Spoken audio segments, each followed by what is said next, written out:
Bienvenidos a Imagina TV, el podcast de la Secretaría Nacional de Ciencia, Tecnología e Innovación, CENACYT. En cada episodio podrán conocer a las personalidades del mundo científico, tecnológico y de innovación de Panamá. En esta ocasión les presentamos una historia que une ciencia, naturaleza y compromiso. Matusagarati, el humedal de agua dulce más grande de Panamá, que ha sido reconocido como sitio Ramsar, y detrás de esta designación hay años de investigación liderada por una científica panameña, la doctora Indra Candanedo. Nos encontramos con la doctora Indra Candanedo. Bienvenida a Imagina TV, el podcast de la CENACYT, doctora. Muchas gracias por acompañarnos. ¿Cómo se encuentra? Muy bien, muchas gracias. Muy contenta de estar aquí con ustedes y muy agradecida pues por el espacio que nos dan para hablar sobre Matusagarati. Honrados de contar con su presencia, doctora. Antes de hablar de humedales y ciencia, queremos conocer un poco más sobre usted. ¿Quién es Indra Candanedo? Bueno, muchas gracias nuevamente. Indra Candanedo es una ciudadana panameña, nacida en la ciudad de Panamá, pero he pasado casi toda mi vida en La Chorrera. Soy hija de padres interioranos. Mi mamá era de Guararé, mi papá era de un pueblo llamado Bijahual en Chiriquí. Y pues teníamos una casa con un patio en Chorrera, un patio amplio, y yo crecí allí muy en contacto con la naturaleza, viajando en mis vacaciones a visitar mi familia en el interior. Entonces, estudiar biología pues se me dio fácil en el sentido de que ya yo venía con ese contacto con la naturaleza. Me gustaba siempre estar buscando entre los árboles y mirando los animalitos, qué sé yo. Así que sí, estudié biología. Yo me gradué de la Pedro Pablo Sánchez de la secundaria, y luego ya mi carrera de licenciatura en biología de la Universidad de Panamá, orgullosamente. Siempre me dijeron también que me iba a morir de hambre porque eso de biología, ¿eso para qué sirve? Eso no... También recibía comentarios así, pero mis papás me apoyaron. Y bueno, luego mi primer trabajo fue en el INRENARE, cuando estaba el doctor Stanley Heckaon de director. Él fue el que me contrató, me dio mi primer trabajo.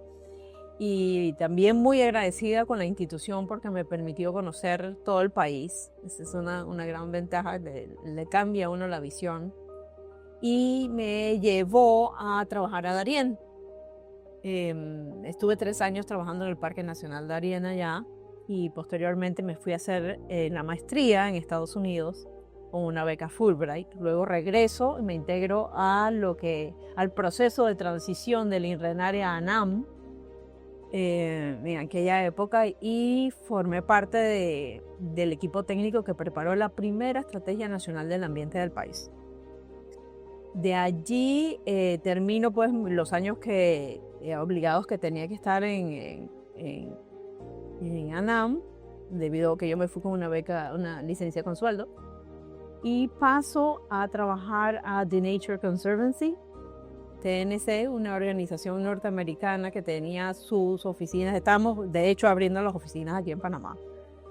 Y eso me dio otra vez otra perspectiva, ¿no?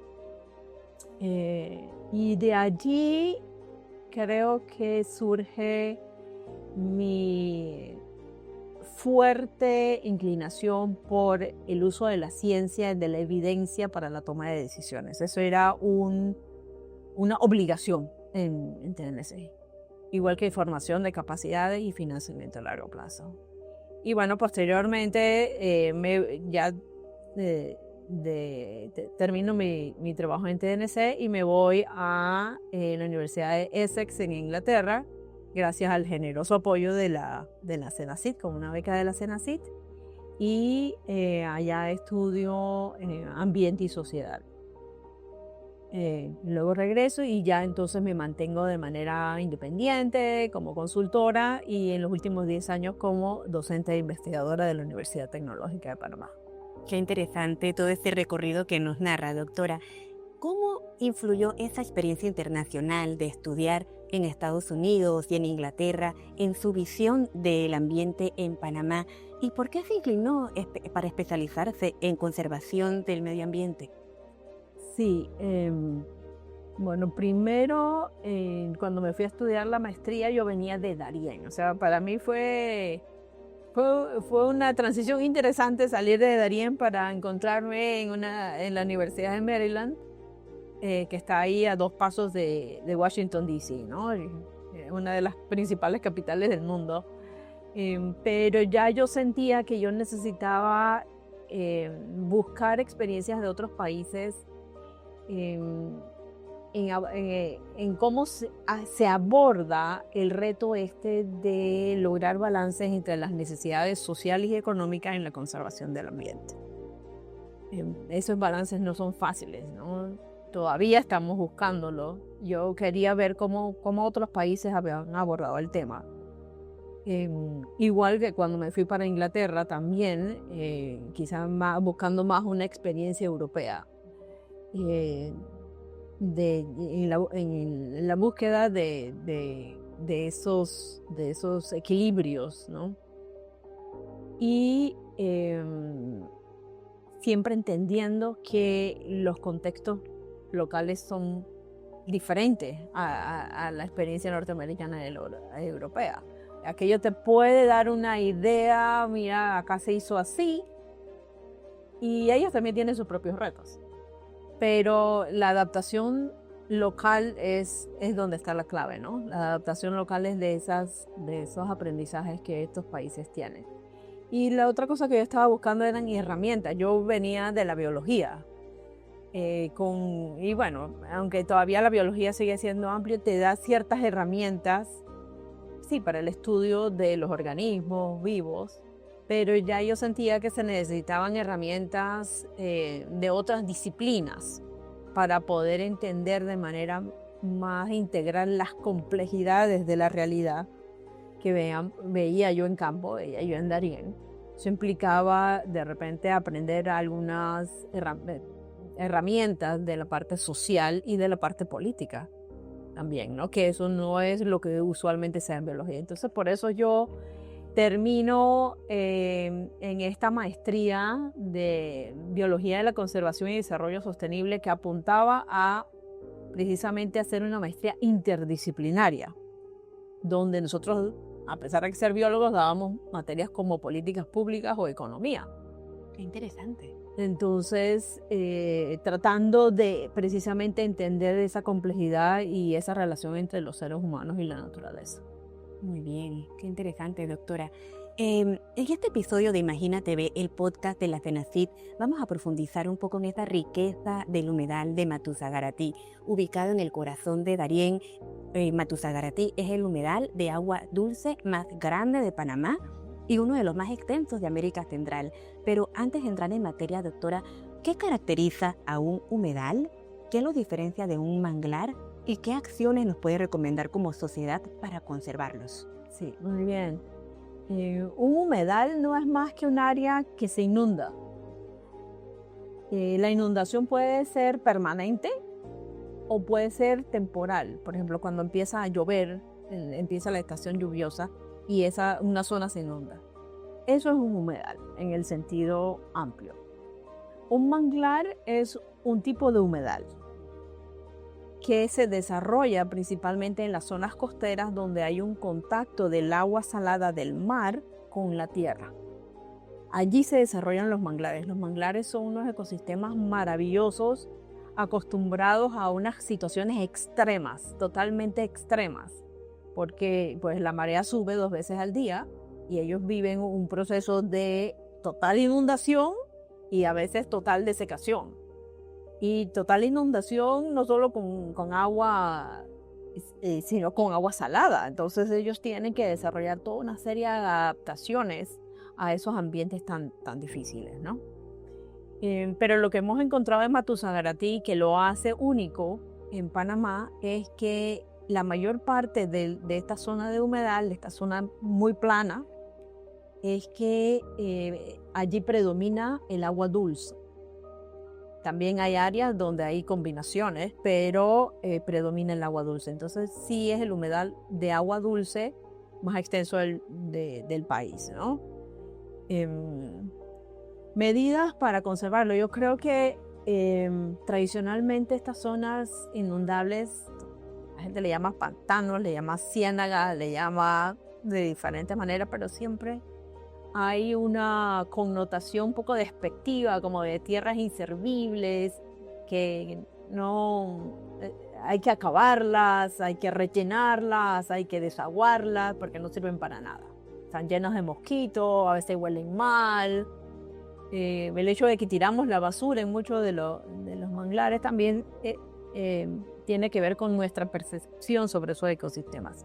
Son tierras baldías que no sirven para nada.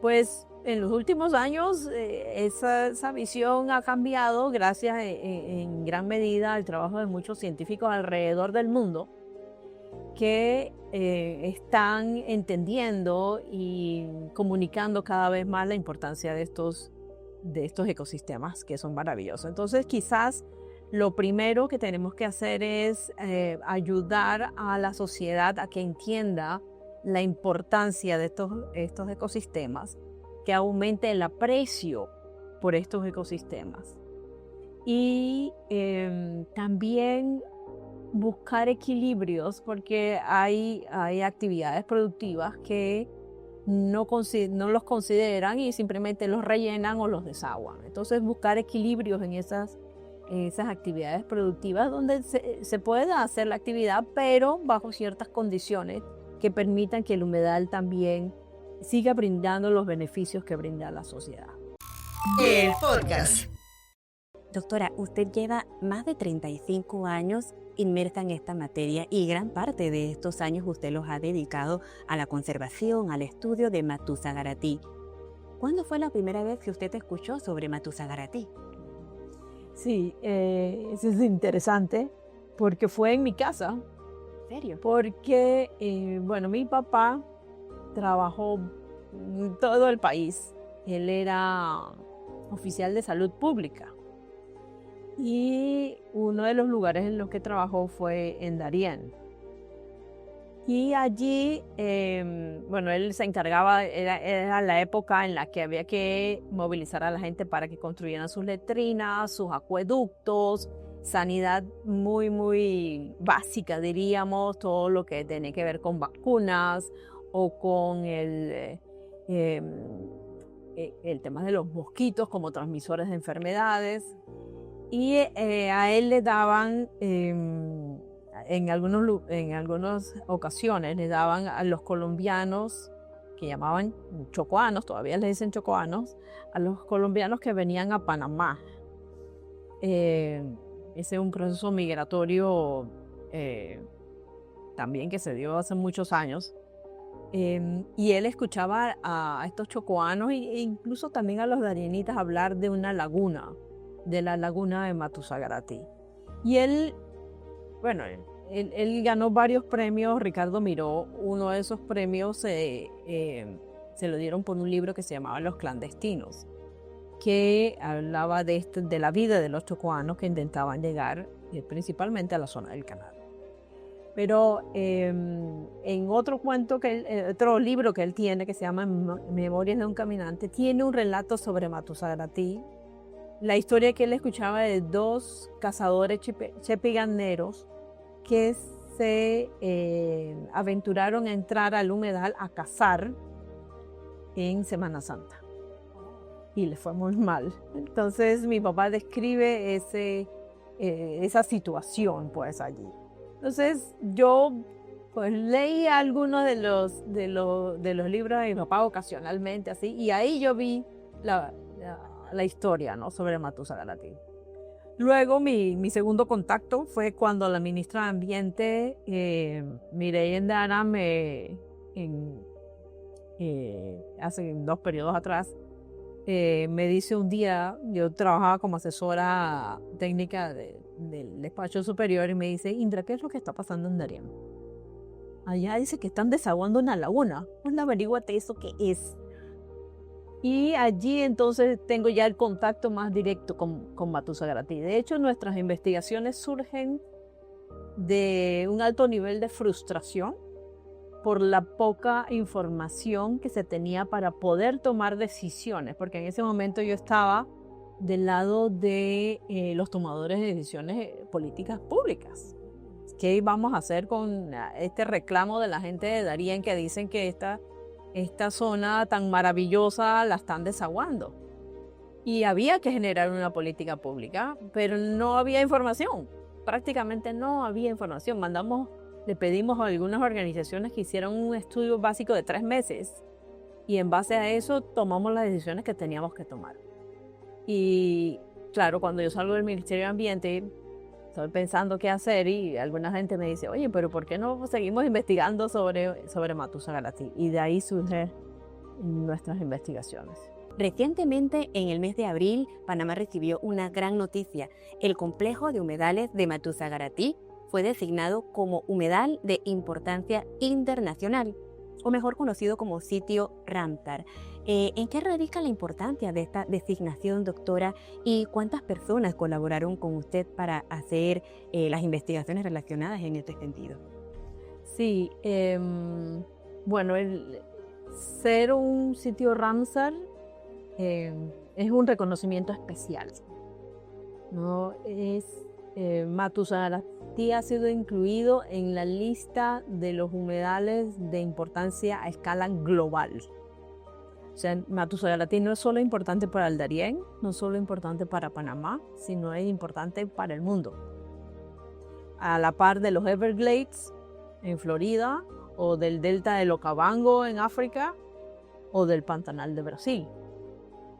Entonces, creo que todos deberíamos sentirnos orgullosos de haber logrado esa designación. También es una gran oportunidad porque la convención tiene toda una serie de orientaciones sobre cómo se deben conservar y utilizar racionalmente los humedales.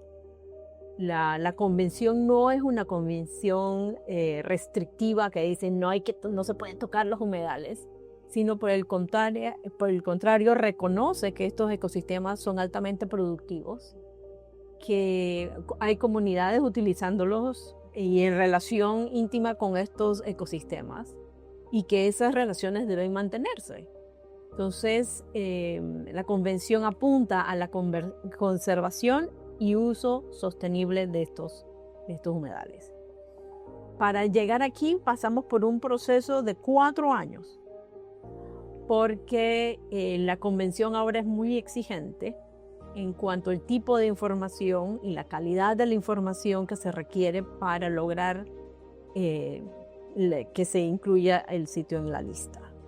Entonces, por suerte, teníamos la información debido a nuestras investigaciones y demoramos 4 años, 2 administraciones del Ministerio de Ambiente, porque si bien es cierto, nosotros contamos con la información, es el Ministerio de Ambiente que tiene que subir toda la información en una plataforma y hacer la solicitud formal a la convención. Entonces, a pesar de que nosotros teníamos la información, nosotros directamente no podíamos hacer ese trabajo. Y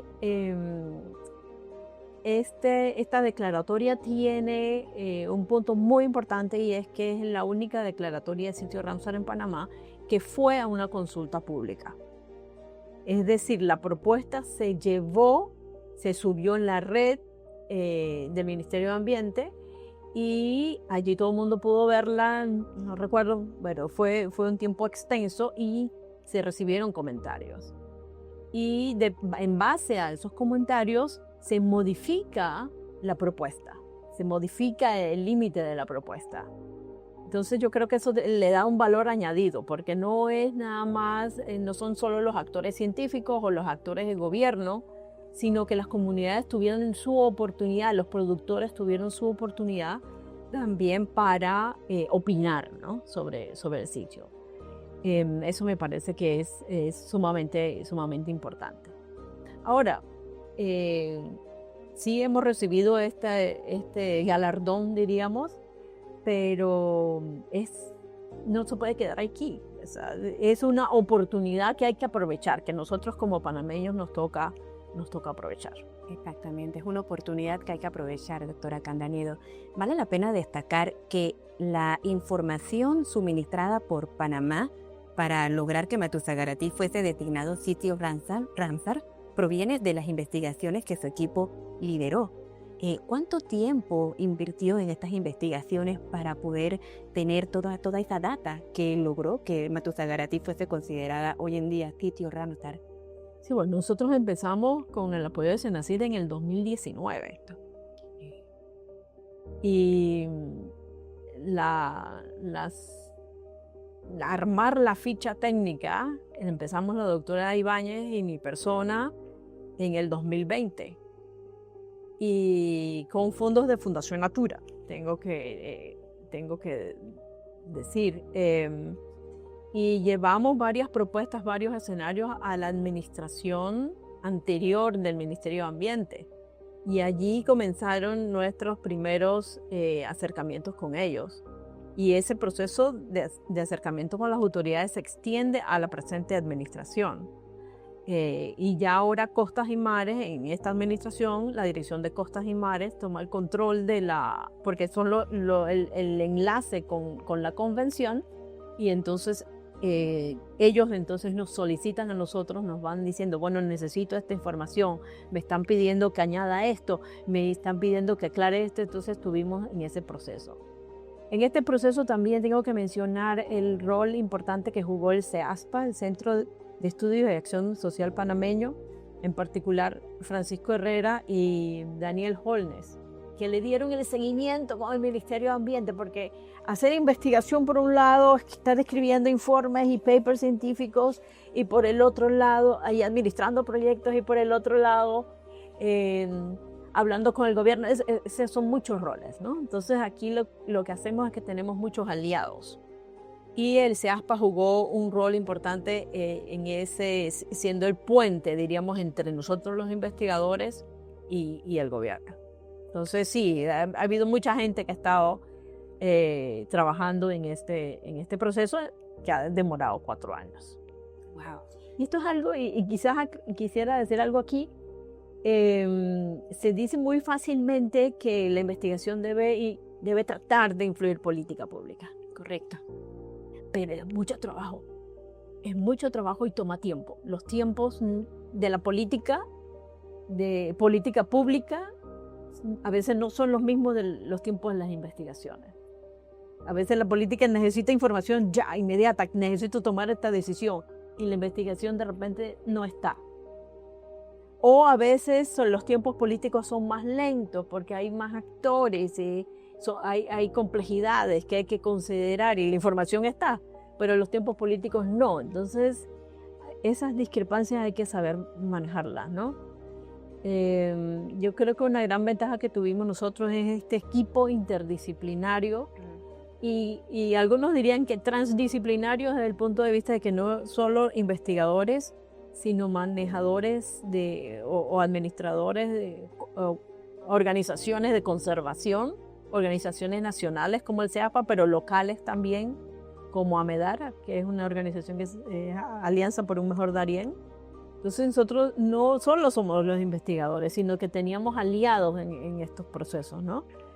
Y son procesos que toman tiempo y toman mucha energía. Entonces, sí, investigación influyendo política pública toma tiempo y mucho esfuerzo. Pronto regresamos.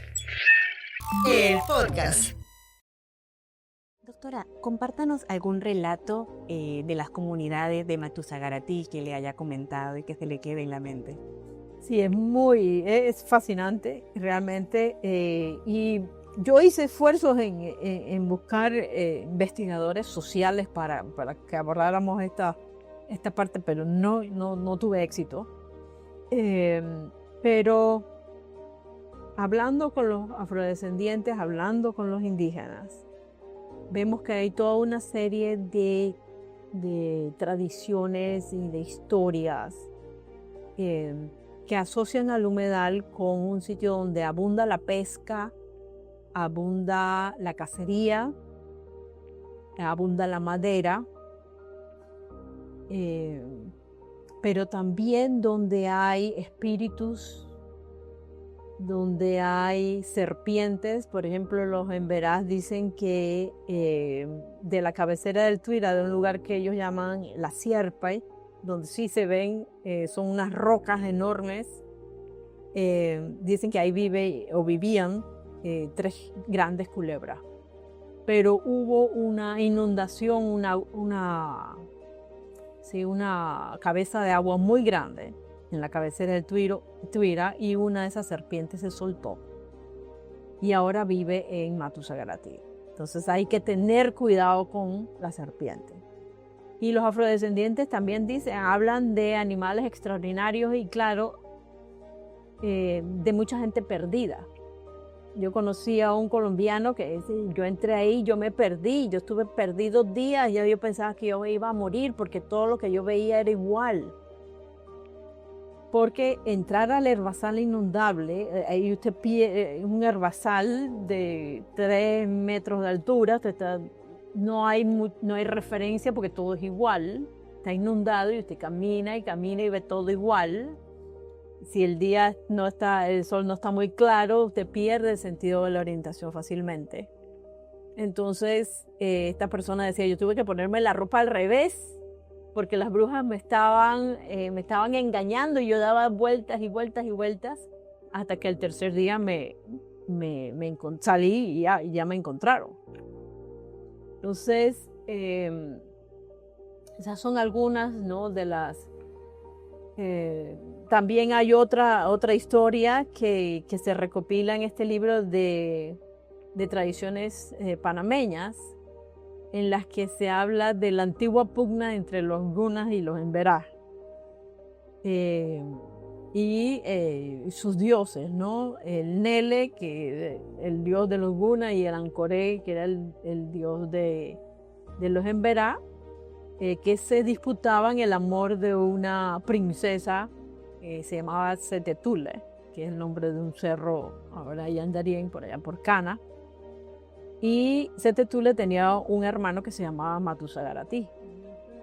Y entonces uno de los pretendientes quiso mandar mensajes y regalos a la princesa a través de Matusagarati, a través del hermano, y el otro se dio cuenta. Y entonces el otro mata a Matusagarati. Entonces se dice que la sangre de Matusagarati es la que creó el humedal. Las aguas que circulan en el humedal son la sangre de Matusagarati, y esa enorme riqueza que hay de los animales, los peces, la madera, son los regalos que él le llevaba a la hermana de parte de su pretendiente, que quedaron regados en el humedal.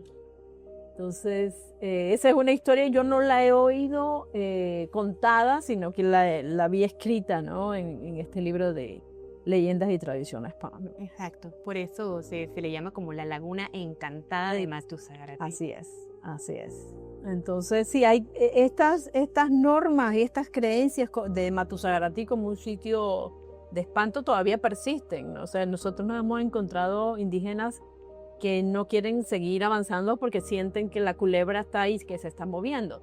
Y sí, a veces uno avanza y uno siente como que se mueve algo por allá y se mueve algo por acá, pero no son más que el producto de la descomposición y los procesos típicos del humedal que producen gases. Exacto. Y eso hace que cuando uno entre, desplazan esos gases y se escuchan y se mueve. O sea, eso tiene una explicación científica. Exacto. No pero para ellos eso ya es entrar en áreas prohibidas. El resultado de eso es que para los emberás, para los afrodescendientes, se puede ingresar a cierta parte del humedal, pero otra no es tan buena idea. Y eso ha dado como resultado que esas áreas que están resguardadas, diríamos, por estas serpientes, son áreas de conservación de facto, diríamos, ¿no? A las que ellos no entran. Entonces esas áreas se conservan. Y parte de que Matusagarati está en tan buen estado de conservación se debe a esa serie de leyendas, mitos que han limitado, diríamos, la presencia humana en esas zonas del humedal. Eso todo se rompe cuando se termina de abrir la carretera panamericana y entran otros grupos humanos que no tienen esa misma relación, esa misma percepción, y que lo que buscan más es tierras para el establecimiento de la ganadería. Entonces hay hay un cambio allí en la visión, se incorpora otro grupo con una visión muy diferente sobre el humedal. Qué interesante este fenómeno que nos comenta, doctora.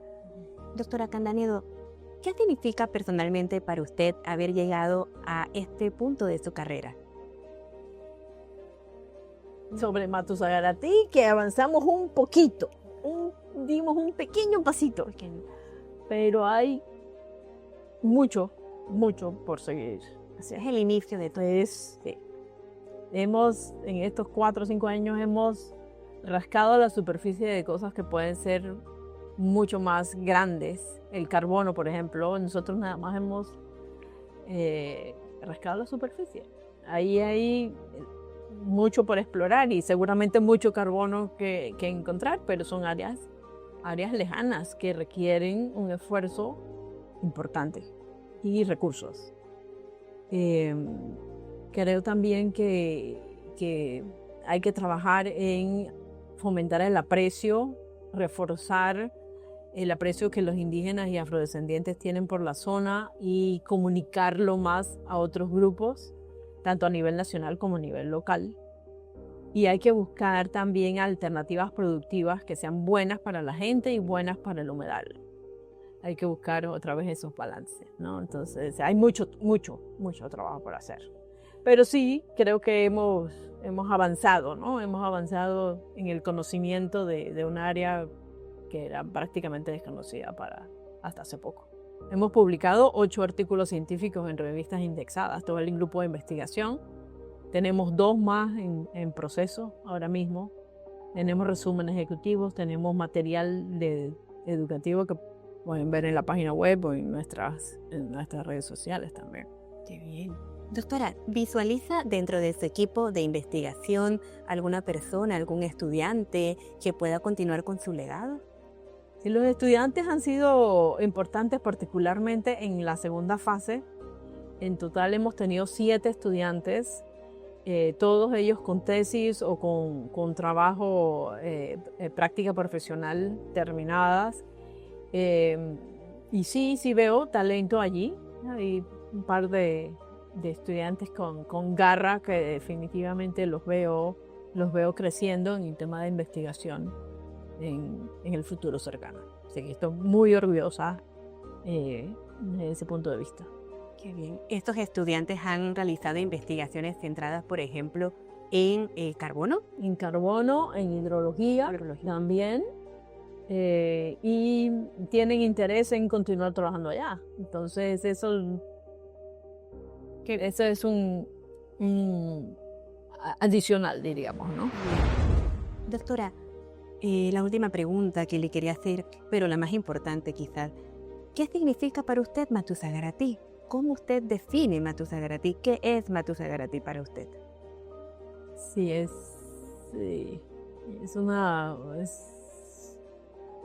complejo, realmente no es nada más un ecosistema maravilloso, muy fluido, muy variable. La variedad la diversidad que tiene,